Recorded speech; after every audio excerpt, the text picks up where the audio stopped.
My name is Wrenna Calder, and on the morning my father and brother were going to break ground on a $6 million deal, somebody handed me a gold-painted shovel and a clipboard and told me to smile for the photographers and sign on the line with the little flag next to it. The clipboard had a one-page access consent on it, the kind of thing you'd sign without reading, a formality, a courtesy. My brother Tate lined in close, in front of the county commissioners and the developer and the reporter from the Marlowe paper, and said under his breath, with that easy grin he's been getting away with his whole life, "Just sign it, Wren.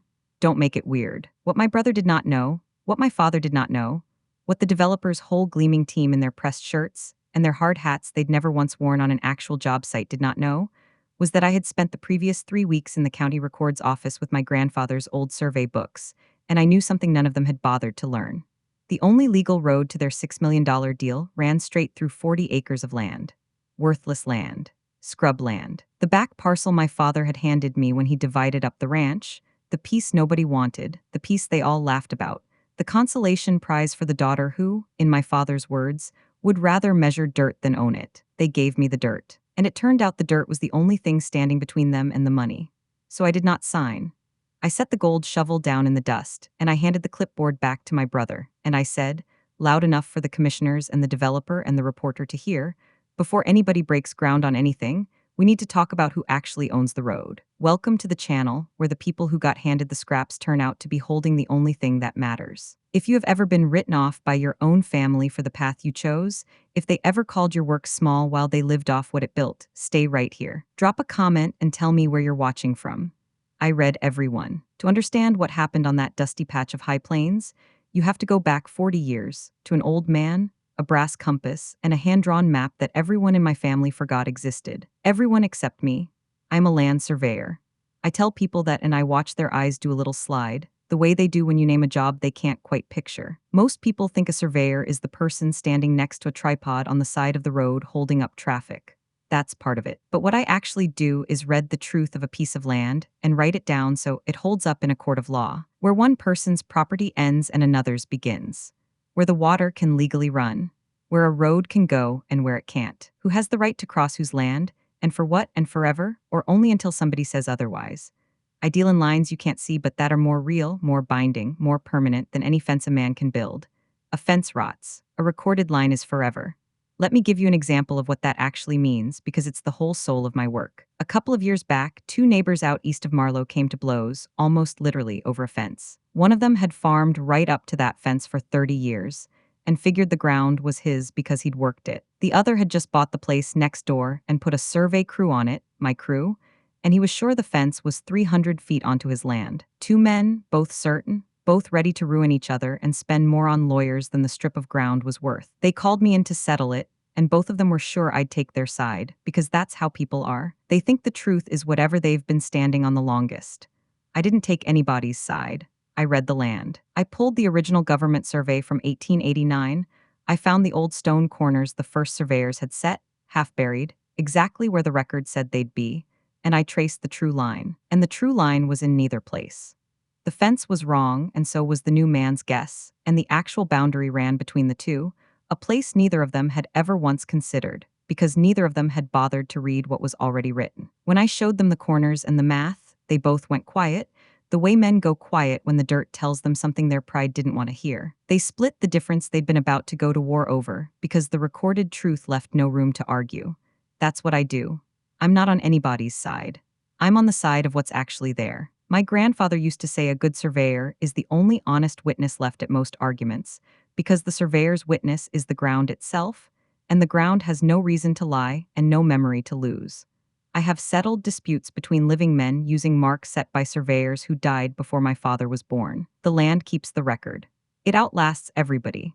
That is not a small thing to do with a life. It only looks small to people who have never needed the truth badly enough to go looking for who actually holds it. My family thought this was a small thing to do with a life. The Calders have ranched the high plains outside Marlowe, Colorado, for 4 generations. Cattle and dryland, wheat, and a lot of sky. In my family, the land was the point, and working the land was the only work that counted. And a Calder who could ride and fence and calve and run a baler was a real Calder, and everybody else was decoration. My father, Wade Calder, is a hard man in the way the country out there makes men hard, all weather and debt and stubbornness, and he had a clear and simple picture of what his children were for. My brother Tate was for taking over the ranch. I was for marrying somebody who'd take over a ranch. I had other ideas, and I got them from the one person in the family my father could never quite bring to heel, my grandfather. Asa Calder is 83 years old now, and he can still read a section of land like other people read a paragraph. Before he ranched, before he was anybody's grandfather, Asa was the county surveyor for 3 counties out there on the plains. Back when surveying meant a transit and a steel chain, and your own 2 legs walking every foot of what you measured. He surveyed half the property lines in that part of the state. He platted our own ranch in 1961, walked every quarter section of it, drove the iron pins himself, drew the map by hand with a pen and a steady wrist. And when I was a girl, while my father was teaching Tate to rope, my grandfather was teaching me to see. He'd take me out in his old truck with the brass compass on the dash, the one his own father had carried, worn gold and smooth from 60 years of thumbs, and he'd stop at a fence corner and say, "Why's the line jog here, you think?" And I'd guess, and he'd tell me the real reason, which was always a story. A creek that used to run there, a deal 2 dead men shook on in 1948. A mistake in an old survey that everyone just agreed to live with. The land, my grandfather taught me, remembers everything. It holds the record of every decision anyone ever made on it, and if you know how to read it, it will tell you the truth long after every person who knew the truth is gone. I remember the exact afternoon I understood what he meant, the way you remember the moment a door opens. I was maybe 10. We were out at the far east edge of the ranch, and there was a section of fence that jogged out of true for no reason anybody could see, a strange 40-foot dogleg in an otherwise straight line, and I asked him why. My father, if I'd asked him, would have said the fence was crooked because somebody built it crooked and moved on.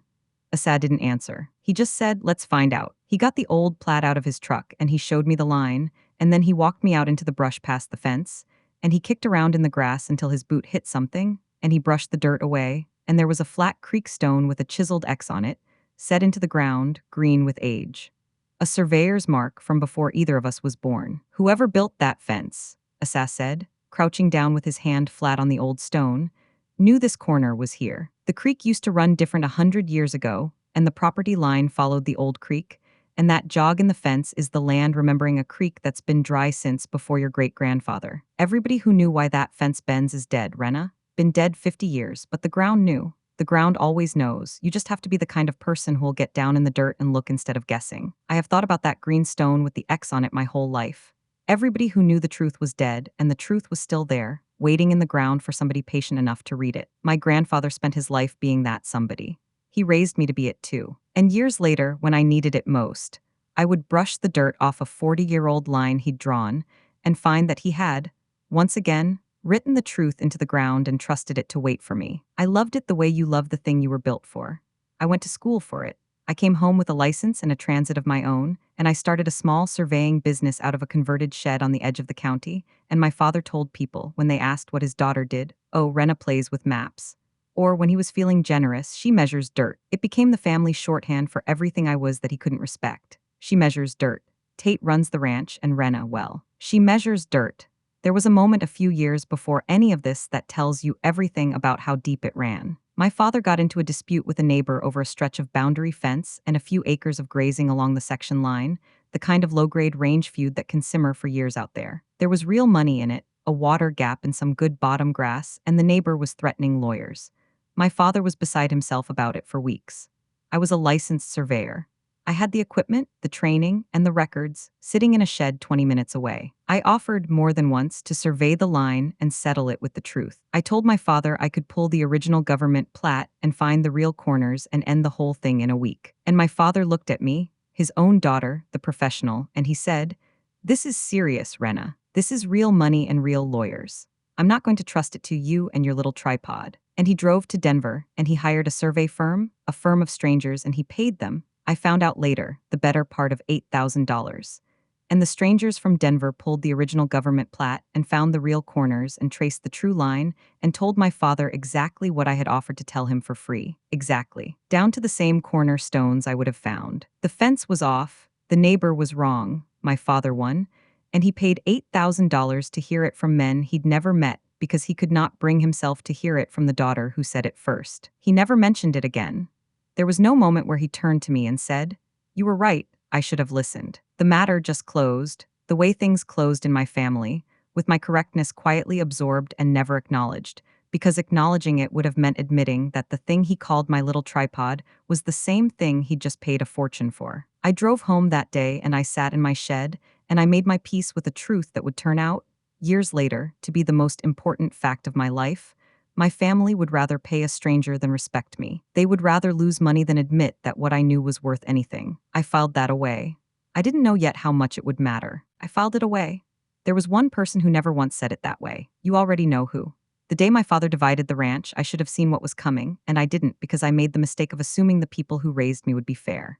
It was 4 years ago. My father was getting older, his knees were going, and he decided it was time to get his affairs in order, which in our family meant a meeting at the kitchen table with a lawyer from town and a lot of unspoken history. He was going to deed pieces of the ranch down to his children while he was still alive, partly for tax reasons and partly, I think, because he wanted to watch us receive what he gave us. My father liked to be thanked. The ranch is roughly 2,000 acres, and it runs in a long shape from the old county road on the south up toward the north, where even then there was talk of a new highway interchange coming someday, part of a freight corridor the state had been studying for years. The northern ground, the ground up by where the interchange would eventually go, was the prime piece. Flat, accessible, the future. Everybody at that table knew it. My father gave the northern parcel to Tate. Of course he did. 600 acres of the best, most valuable, most developable ground on the ranch, the piece with a future, to the son who was for taking over. To me, he gave the back 40. 40 acres in the middle of the spread, a strip of broken scrub and a dry wash, and a stand of old cottonwoods around the spot where the original homestead used to be, my great-grandfather's first dugout, long collapsed, and the little fenced family cemetery where the Calders had been burying each other for 100 years. No road frontage. No real grazing. 40 acres of memory and rocks. My father slid the deed across the table to me, and he actually smiled when he did it, and he said, "Now, I know it's not much, but I figured you'd appreciate the old homestead, sentimental as you are. The rest of you can run your maps over it." And the table laughed, my brother laughed, even the lawyer smiled into his coffee. I took the deed. I did not make a scene, because I had learned a long time ago that making a scene in my family was just handing them more evidence that I was difficult, that I was bitter, that I couldn't be happy for my brother. So I folded the deed and I put it in my coat, and I drove out to my 40 acres, and I sat in the bed of my truck in the cottonwood shade by the old cemetery. And I'll be honest with you, I cried a little, because it is one thing to know your father favors your brother and another thing to watch him deed it out in acres and dollars in front of a lawyer. And then my grandfather's truck came up the wash. Asa had been at the table. He hadn't said a word during the dividing, which was unlike him, and I'd assumed he just didn't want to fight with my father in front of the lawyer. He parked next to my truck and he climbed down slow, the way he does now, and he came and sat on the tailgate next to me and looked out at the cottonwoods for a while, and then he said something I did not understand for 4 years. He said, "Your daddy gave you the homestead because he thinks it's worthless. You let him keep thinking that." I asked him what he meant. He just patted my knee with his big dry hand and said, "You're the only one of them that can read. Go read your deed, then go read mine." And he wouldn't say another word about it. He took the brass compass off the dash of his truck and pressed it into my hand and folded my fingers over it and said, "This found more truth than any man in this family ever told. You hang on to it." And he drove off and left me there with a compass and a riddle, and I was too heartsick that day to do what he told me, which was to read. It would be 4 years before I finally did. For 4 years, nothing happened, and the land sat the way land sits, patient, keeping its record, waiting for somebody to need the truth. I built my business.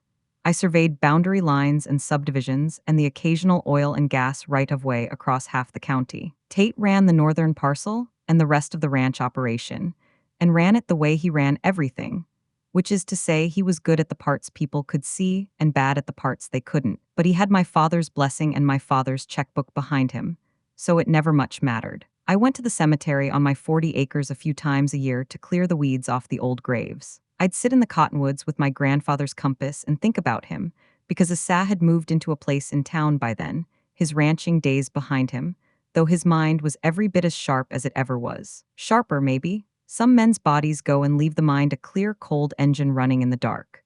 Then the highway came. It had been rumored my whole life, but that spring it became real. The state announced the new interchange, the freight corridor, the whole thing, right where everybody always knew it would go, on the north end, a half-mile from the line of Tate's prime parcel. And just like that, my brother's 600 acres of dirt became the most valuable commercial real estate in the county.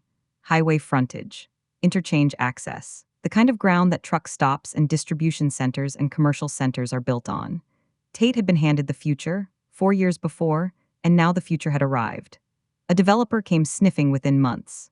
Meridian Highway Partners, out of Denver, the kind of outfit that builds the commercial guts of a highway interchange, the fuel and food and freight that clusters around an off-ramp. They wanted Tate's parcel. The talk around the county, and my family was not quiet about it, was that the deal would put something like $6 million in my brother's pocket for the land alone, with more to come as the development went up. $6 million. For the piece my father gave the son who was for taking over. I heard about all of it secondhand, of course, because by then I was barely on speaking terms with my father and brother, not from any single blow-up, but from the slow accumulation of being treated as decoration for 35 years. Tate posted about the deal on social media. My father told the whole church. There was a dinner I wasn't invited to. There was a sense, radiating off my family that whole season, of a destiny being fulfilled, the right son getting the right reward, and the daughter who measures dirt watching from her shed on the edge of the county where she belonged. And then Meridian Highway Partners, in the ordinary course of building anything, hired a surveyor to do the title and boundary work on the parcel. And because it's a small county and I'm one of 3 surveyors in it, and because the universe has a sense of humor, they hired me. I almost turned it down. I want you to know that. When the Meridian project coordinator called my shed and asked me to do the survey and title research for the Calder North parcel acquisition, my first instinct was to say no, find somebody else. I can't survey my own family's land deal. But I didn't, and I'll tell you exactly why. It wasn't curiosity and it wasn't spite. It was that I am a professional and it was honest work, and I was not going to let my father's contempt cost me a job I was the most qualified person in 3 counties to do. So I took it. I told myself I'd keep it clean and neutral, just the lines, just the truth. The truth, it turned out, was a bomb. Here is what happens when you research the title and the access on a piece of land for a commercial development. You don't just measure the boundaries. You trace every recorded right that touches the parcel, because a developer needs to know, before they spend $6 million, that they can actually get to the land, get water and sewer and power to it, and legally build what they want to build. Access is everything. A piece of land you can't legally reach or service is worth a fraction of one you can. So I went into the county records and I pulled the old plats and I started tracing how, exactly, anyone was supposed to get from the new highway interchange onto Tate's 600 acres and turn it into a commercial center.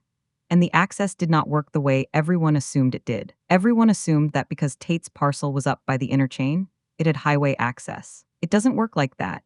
You cannot just build a driveway onto a state highway wherever you please. The state controls access to a highway with an iron fist, through permits, at specific approved points for safety. The only legal, permittable access point for that whole stretch, the only place the state would ever allow a commercial entrance to connect, was an existing recorded access road, an old ranch road. And that old ranch road, the only legal way in or out for the entire development, did not run across Tate's land. It ran across mine. It ran right across my 40 acres of worthless scrub, down through the dry wash past the old cottonwoods, along a route that had been surveyed and recorded as a permanent access easement in 1961 by Wrenna Calder, my grandfather, who had drawn the map by hand. I sat in the county records office with that old plat in front of me, my grandfather's careful handwriting 40 years old under my fingers, and I finally understood what he'd told me on the tailgate 4 years before. Go read your deed. Then go read mine.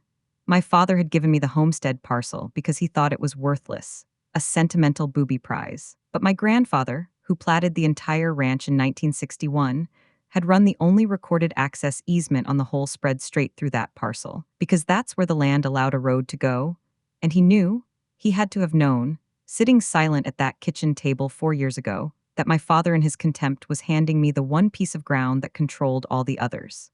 The land remembers everything. My grandfather had written the truth into the record 40 years before anyone needed it, and then he'd waited and trusted me to be the one who could read it. But it got better.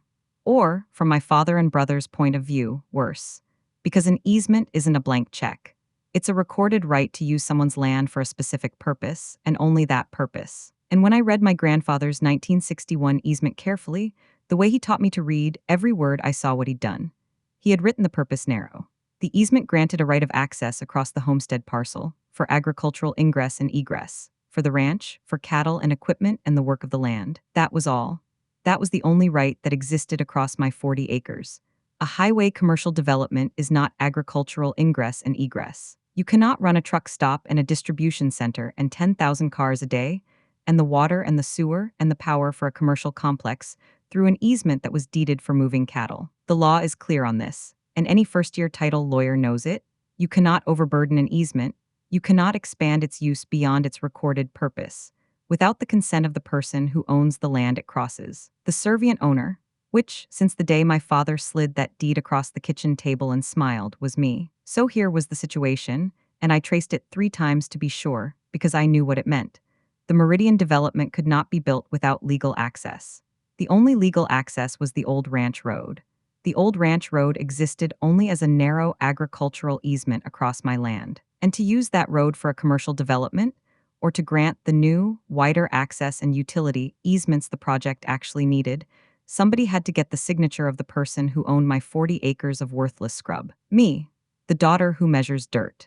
$6 million for my brother, and the whole thing sat on a right that he did not have and could not get without coming to me. I closed the survey book in that quiet records office, and I did not feel triumphant. I want to be honest about that, because I think people expect a fist in the air, and that's not what it was. What I felt was the deep, level calm I feel when a survey finally closes, when all the measurements come back around and meet themselves, and you know with certainty that you have found the truth and the truth will hold. My grandfather felt it his whole life. The men in my family chased money and respect and the appearance of strength. My grandfather and I chased the truth of the land, and it turned out the truth of the land was where all the money and respect and strength had been hiding the whole time. Now I had a choice to make about what to do with it, and I made the same choice my grandfather would have. I gave them one chance to be decent first.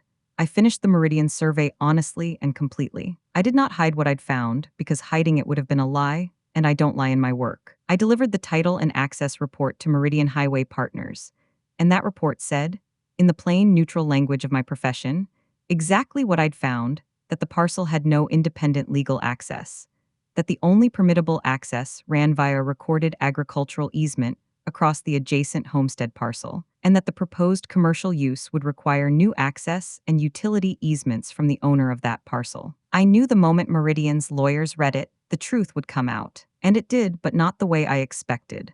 Because when Meridian flagged the access problem to my father and brother, the way any developer would, my family did not panic, and they did not come to me with respect.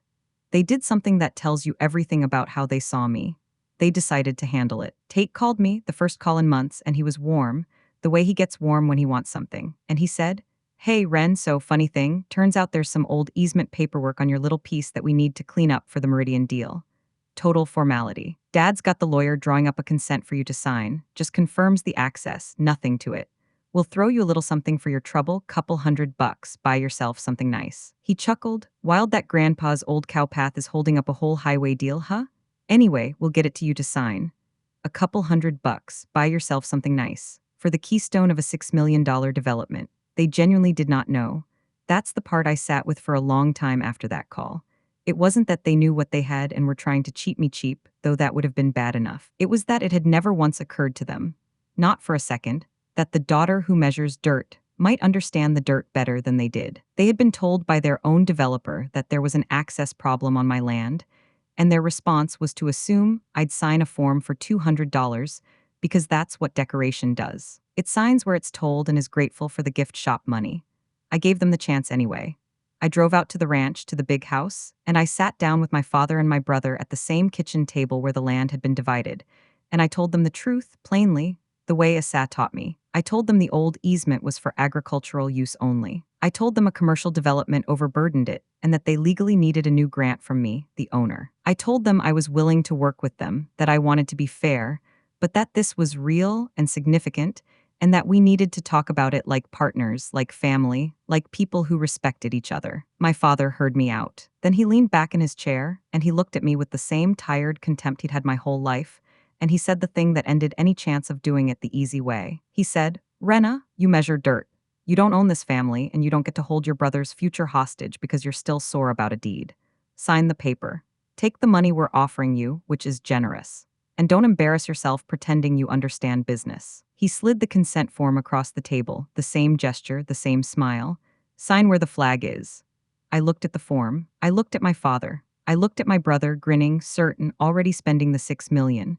And I stood up and I left the form on the table and I said, "Okay, Dad, I'll see you at the groundbreaking."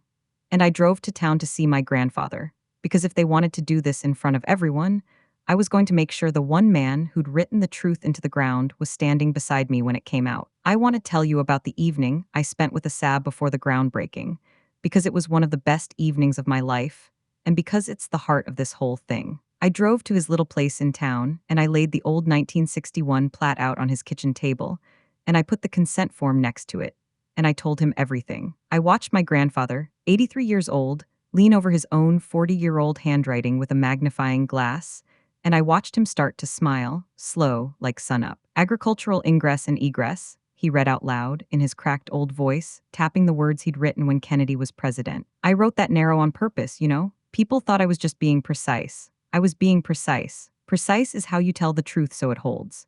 He looked up at me. "I ran that road where the land let it run, which was through the homestead piece. And when your daddy started talking 4 years ago about dividing things up, giving Tate the north and you the scraps, I sat there and I thought about saying something. And then I thought, no, Wade's going to do what Wade does. He's going to give the good son the good ground and give you the rocks, and he's going to feel real generous doing it. And the one thing none of them will ever check, because not one of them can read a plat, is what runs under the rocks." He laughed, a dry wheeze of pure delight. "I gave you the compass and I told you to read your deed and read mine. That's all I could do. The rest was yours to find, and you found it." "You could have just told me," I said. "I could have." He folded his big hand over mine, over the brass compass sitting on the table between us. "But you wouldn't have believed how good it was if I'd handed it to you. You had to walk the lines yourself. That's the only way a surveyor ever really knows a thing. You walk it yourself." He squeezed my hand. "Your father spent his whole life thinking the land was something you own by standing on it and shouting. He never understood it's something you own by knowing it. You know it, Wrenna. You're the only Calder left who knows it. So you're the one who decides what happens to it now." Then he told me he'd come to the groundbreaking. He said it the way you'd announce you were coming to a party you intended to enjoy. "I drew that line in 1961, he said. "I believe I'll be there when it finally gets read out loud." We sat at his table until late, and he told me stories about surveying the county 60 years ago, the chain and the transit and the long walks.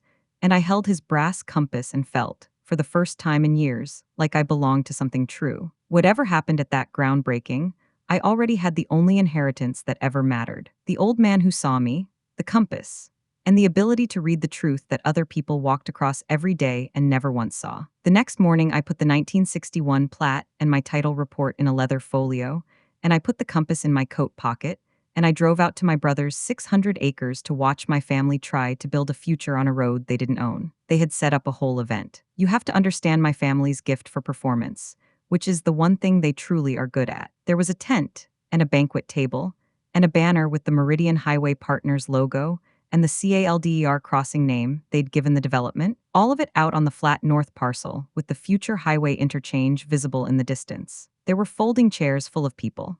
The county commissioners, the mayor of Marlow, a reporter and a photographer from the county paper, Meridian's whole team, down from Denver in their press shirts, half the ranching families in the county, there to see one of their own hit it big, and a row of brand new gold-painted ceremonial shovels stuck in a mound of dirt, waiting for the photo where everybody scoops a little soil and smiles at the future. My father was holding court in a new hat. My brother Tate was in the center of everything, shaking hands, accepting congratulations, glowing. And near the front, at a table with the Meridian people, sat a woman I didn't know, sharp-eyed, calm, in a blazer instead of a hard hat, watching the whole performance with the slightly detached attention of someone there to do actual business. That was Reese Ackefer, Meridian's project lead, the one who'd actually signed off on hiring me, the one who had read my access report. She was not smiling like the rest of them. She had read the report. I think she'd been waiting, the way I'd been waiting, to see how this family planned to handle the very large problem sitting in the middle of their celebration. I found a seat off to the side. My grandfather arrived a few minutes later, and Gil, the old ranch hand who'd worked our place for 30 years and always had time for the girl with the maps, helped him to a chair near the front, and Asas sat down with his hat on his knee and his eyes bright, settling in like a man at a show he'd bought a ticket to long ago. Tate gave a speech. Of course he did. He stood up at the front with the interchange behind him, and he talked about legacy and vision and 4 generations of Calders working this land and how proud he was to carry it into the future. He thanked Meridian. He thanked my father. He did not thank me, and he did not mention that the entire project depended on my land, because in his version of the story that was a formality already handled, a form his sentimental sister would sign for gift shop money once the cameras were off. And then my father stood up, beaming, and he said, "Before we put shovels in the ground, we've got just one little piece of family paperwork to make official, and I want everybody to see it because this is a family doing this together." He gestured to me, the way you'd gesture at the help. "Wrenna, honey, come on up. There's a consent on the clipboard there. You just sign where the flag is, confirming the access across your piece, and then we'll all dig in." 100 people turned to look at me. My father smiled his generous smile. Tate held out a pen. The whole thing was choreographed to make me, in front of the entire county, the grateful sister signing her brother's future into existence. I stood up. I walked to the front. I picked up the clipboard. And then I set it back down on the table, unsigned, and I turned to face the crowd. "Before I sign anything," I said, and my voice carried clear and level across that flat ground, the way my grandfather taught me to speak when the thing you're saying is true, everyone here should understand what they're actually looking at, because there's a reason this whole development needs my signature, and it's not a formality, and my family has been telling you a story that isn't accurate. My father's smile froze. "Wrenna," he said, a warning. "You can stop me when I've said something untrue," I said to him evenly and turned back to the crowd. "My name is Wrenna Calder. I'm a licensed land surveyor, and I'm the one Meridian hired to do the title and access work on this parcel, so I'm not guessing about any of this." I measured it. I opened the folio and took out the old plat. 4 years ago, my father divided up our family ranch. He gave my brother these 600 acres, the prime ground, the ground we're standing on. And he gave me 40 acres of scrub in the middle of the spread, the old homestead, the family cemetery, a piece everybody agreed was worthless. He made a joke about it, in fact. He said I'd appreciate it because I'm sentimental. A few uncomfortable shifts in the folding chairs. Some of these people had been at that kind of table themselves. What my father didn't know, because he never learned to read a survey, is what runs across those worthless 40 acres. I held up the 1961 plat. This is the original plat of this ranch. It was drawn in 1961 by the county surveyor, by hand, every line walked and measured on foot, and it shows the only legal road access for this entire stretch of land, the only access point the state will ever permit onto the new highway, running as a recorded easement straight across my 40 acres. Not my brother's, mine. There is no other legal way in or out of this development. It has to cross my land. The Meridian people had gone very still. Reese Ackefer was watching me with an expression I can only describe as professional relief, the look of a person who has been waiting for the adult to enter the room. "And here's the part that matters," I said. "That easement, the one this whole $6 million deal depends on, was recorded for one purpose, in plain language: agricultural ingress and egress. For the ranch, for cattle. You cannot legally run a highway commercial development through an easement deeded for moving cows. The law does not allow you to overburden an easement past its recorded purpose. To build Calder Crossing, you need a brand new access and utility easement across my land, and the only person on this earth who can grant that is the person who owns the dirt it crosses." I let it land. Which my father made very sure, 4 years ago, was me. I let that settle. And then I gave them the number, because numbers are the one language my family has always understood. 4 years ago, when this land was divided, the county had my 40 acres valued at about $40,000. Scrub, a rounding error. My brother's parcel, this ground we're standing on, is the one that's about to be worth $6 million. I looked at Tate, and then at my father. But every dollar of that $6 million depends on a road that crosses my $40,000 rounding error. You cannot reach the $6 million land without crossing the worthless land, and the worthless land is mine. So before anybody picks up a gold shovel, somebody is going to have to ask me honestly and treat me like the owner I am, instead of sliding me a clipboard and $200. The silence out on that flat ground was the biggest silence I have ever heard. Tate's grin was gone. My father had gone the color of the dust. And my brother, reaching like he always did for the only tool he'd ever needed, the family story, said, too loud into 100 listening people. This is ridiculous. She measures dirt. She doesn't understand the legal.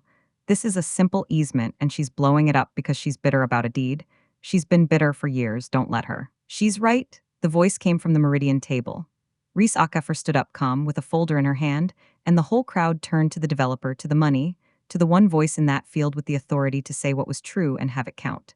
"My name is Reese Ackefer. I'm the project lead for Meridian Highway Partners." She looked at my father and brother, not unkindly, the way you look at people who have just driven their truck into a ditch they were warned about. "Everything Ms. Calder just said is accurate. Our title work, which she performed, and which our own attorneys independently confirmed, shows exactly what she described. This parcel has no independent legal access. The only permittable access runs through her property, under a recorded easement limited to agricultural use. We flagged this to Mr. Calder and his son weeks ago. She paused. We were told repeatedly that it was a family matter already handled, that the owner of the adjacent parcel would sign a consent without issue. We were assured there was no problem. She closed the folder. I'll be honest, because there's no point being anything else at this stage. Meridian does not spend $6 million on land we cannot legally access. Without a valid, properly negotiated access and utility easement from Ms. Calder, there is no project. There is no Calder crossing. We've known that for weeks. We were simply waiting to see whether this family was going to deal with the actual owner honestly or keep telling us she'd sign for, and I believe the figure mentioned was a couple $100. She looked at me and something passed between us, one professional to another. I'd very much like to talk to the actual owner, directly, on real terms. My father found his voice and it came out smaller than I'd ever heard it. Now hold on, this is family land. We can work this out as a family, this doesn't need to be. Wade. It was my grandfather. Asa Calder stood up out of his folding chair, slow, with Gil's hand under his elbow, and he put his hat on his head, and the whole field went quiet for the old man, because most of the people there had had their own land surveyed by him at one time or another, and you do not talk over the man who drew your property lines. Platted this ranch in 1961, Asa said, and his cracked voice carried farther than Tate's had. Walked every foot of it, drove the pins myself.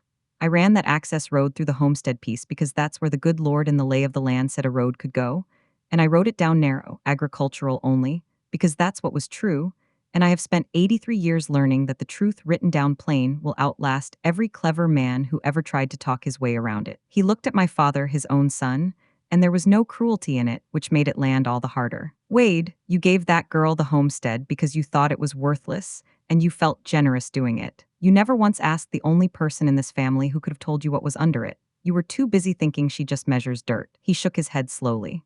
She measures dirt, son. And it turns out measuring the dirt is how you find out who really owns it. He turned to the crowd and to Reese Acaffer and he said simply, everything my granddaughter told you is true.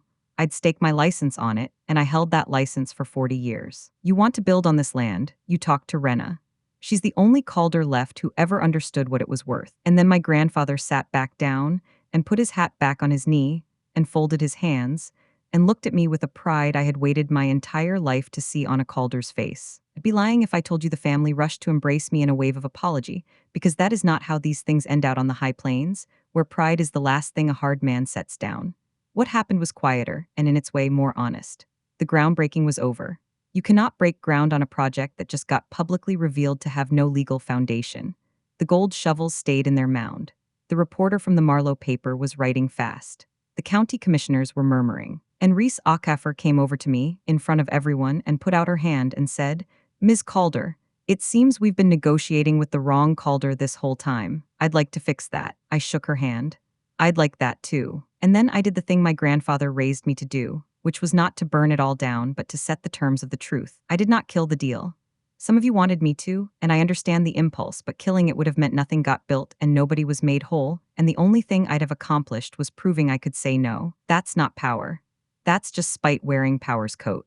What I wanted was bigger than no. So over the following months, I negotiated, as the actual owner of the actual access, with Meridian Highway Partners directly on real terms. And the terms I set were these. I granted the access and utility easements the development needed, properly, legally, the way it should have been done from the start. In exchange, I did not take a couple $100 and a thank you. I took a fair price for what the access was actually worth, which, when the keystone of a development is the thing you own, is a very large number, large enough that it dwarfed my brother's $6 million, because Tate sold his land once, and I licensed the road forever. I structured it as an ongoing easement and access agreement, recorded permanent, that pays the owner of the homestead parcel a share of what crosses it for as long as Calder Crossing exists.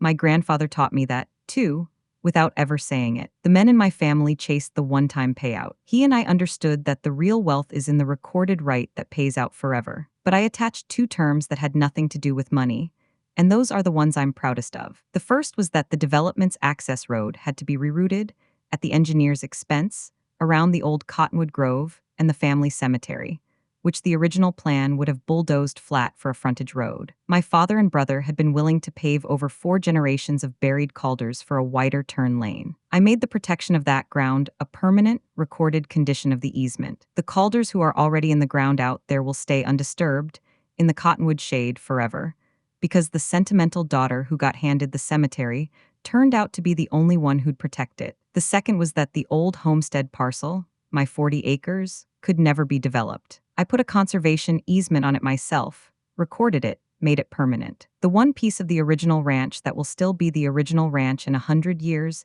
is the worthless piece my father gave away with a smile. They built the access road eventually, across my 40 acres, on my terms, exactly where my grandfather had drawn it in 1961. I drove out one morning that next spring to watch them grade it, and I stood in the cottonwood shade by the cemetery and looked at the survey stakes, my survey stakes, marking the route, and I felt my grandfather standing there with me even though he was gone by then. The trucks that cross that road now, every one of them, cross land that pays me for the privilege, recorded, permanent, for as long as Calder Crossing stands. Tate sold his land one time and spent the money. I licensed a road forever. Every month, a payment arrives for the use of the ground my family threw away, and every month I think the same thing. They handed me a rock, and the rock was the cornerstone, and the only reason I knew it was that an old man taught a little girl to get down in the dirt and read what everyone else just walked across. The money is good. But the money was never the point, and that's the part my father will never fully understand. The point was that the truth was already there, written into the ground, waiting. I was just the one who bothered to read it. My brother's deal still happened, eventually, smaller than it would have been, on terms that ran through me. Tate got his money, less than the 6 million the county had been buzzing about, because it turns out your land is worth a good deal less when everyone knows you don't control the road to it. He doesn't speak to me much now. The story he tells, I'm told, is that I held the family hostage, that I let outside money come between blood, that I was always jealous and finally found a way to make everyone pay for it. I've made my peace with that story. People who never learned to read the land will always prefer a story where the loss was somebody else's fault rather than their own failure to look.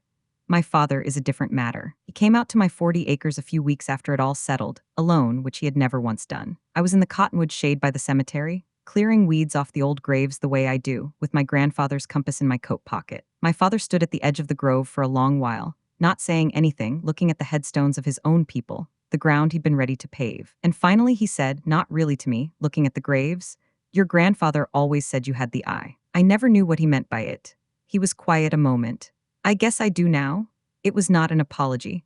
My father is not built for apologies, and I stopped needing one from him a long time ago. But it was a hard man, standing on the one piece of his ranch he couldn't take back, admitting in his own crabbed way that the child he'd spent 35 years calling decoration had seen something he never could. From Wade Calder, that is practically a sonnet. I told him the cemetery would be protected forever, that his grandparents and his parents would lie undisturbed in the cottonwood shade as long as there were laws to keep them there. He nodded. He stood a while longer. Then he got in his truck and drove back to the ranch, and that is, more or less, where my father and I have lived ever since, in a quiet that isn't warm exactly, but is at least, finally, honest. The one who got the real ending was Asa.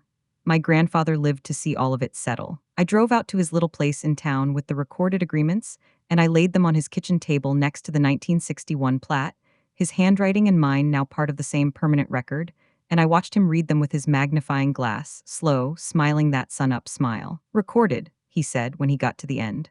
"Permanent.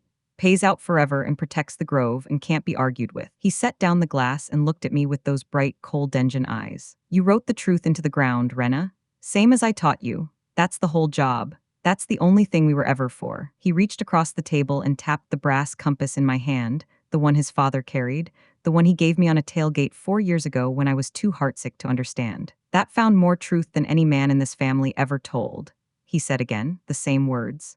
"And now it's yours, and you proved you can use it.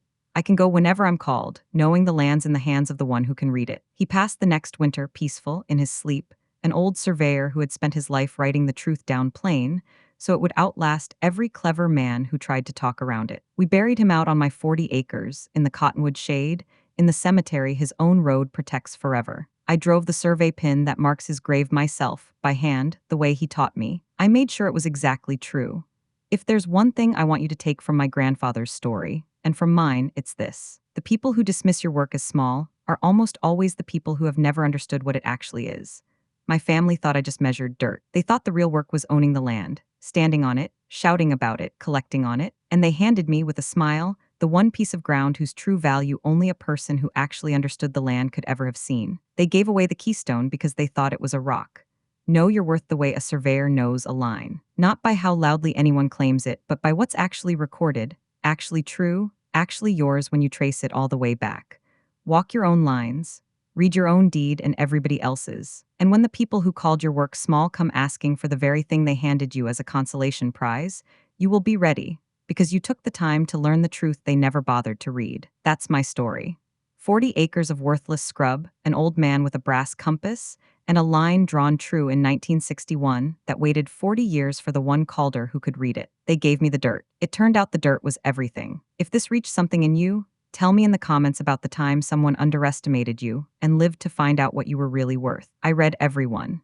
And if you believe that the quiet, careful, unglamorous work is the work that actually holds, share this with someone who needs to hear it today. Hit subscribe, and I'll see you in the next one.